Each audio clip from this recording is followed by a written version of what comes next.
Hello everyone, সকলকে happy independence ডের অনেক অনেক শুভেচ্ছা।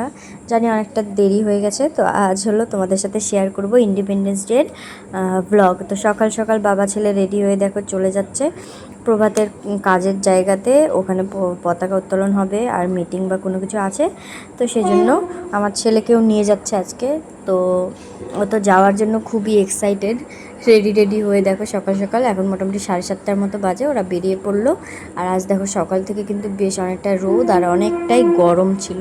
তো ওরা তো চলে গেল, এখন আমি বাড়িতে একা আমার কাজকর্ম সেরে নেব।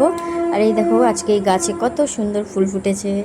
তো ওরা দেখো চলে এসছে আর হাতে করে একটা আঠা নিয়ে এসছে, কারণ আমার ছেলের যে ক্যারাম বোর্ডটা আছে সেটা একটু ছিঁড়ে গেছে, ওই ছিঁড়েছে, তো ওটার জন্য আবার আঠা নিয়ে এসছে, ওটা জোড়া লাগাবে। তো আসার সময় দেখো এই মাছগুলো নিয়ে এসছে, আর এই কুচো চিংড়ি দেখে তো আমার এত কান্না পাচ্ছে কি বলবো। আর ওগুলো বাছাবাছি করতে এত ঝামেলা। তো যাই হোক বেছে ধুয়ে টুয়ে সব রেডি করে চলে এসেছি আমরা একটু বাজারে। আজ স্বাধীনতা দিবস উপলক্ষে আমার বর আমাকে একটা শাড়ি কিনে দেবে, সামনেই তো দুর্গাপুজো জানোই। তো অনেক দিন থেকেই বলছিল যে একটা শাড়ি কিনে দেবে, তো আজকে ফাইনালি নিয়ে এসছে। তো একটা শাড়ি পছন্দ করে নিলাম, তোমাদের দেখাচ্ছি শাড়িটা। আর আসার পথে একটু চিপস আর কোল্ড ড্রিঙ্কস খেয়েছিলাম। এই দেখো এই শাড়িটা নিয়েছি, কেমন হয়েছে অবশ্যই জানাবে তোমরা। আর আমাদের গাছের যে দুটো তরমুজ হয়েছিল দেখিয়েছিলাম না, একটা তরমুজ ছোটো অবস্থাতেই নষ্ট হয়ে গেছিলো রোদে। আর এই দেখো বড় তরমুজটা বড় হয়েছে, বেশ অনেকটাই বড় হয়েছে। তো আমার মা আসছিলো বাড়িতে, মা বললো কি তরমুজটা তুলে ফেলা, গাছটা তো মরে গেছে। তা আমি ভাবছিলাম কেমন না কেমন হবে ভিতরটা, আবার তুলবো হয়েছে কি না।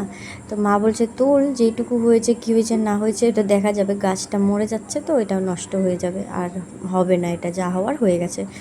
আমার ছেলে তো খুবই এক্সাইটেড, কারণ প্রথম থেকে এটার উপর নজর, আর প্রতিদিন বলতো মা এটা কি হয়ে গেছে তুলবো।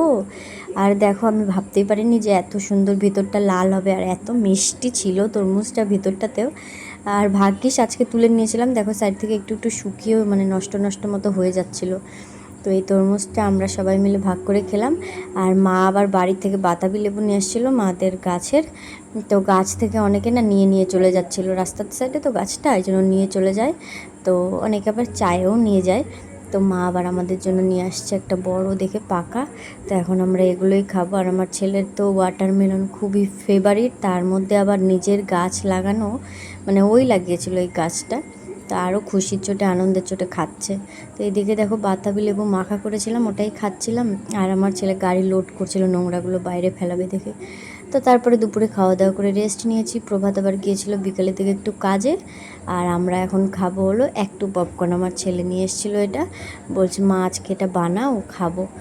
আর নিয়েছিলাম আমাদের দুজনের প্রোটিন পাউডার। তো টাটা।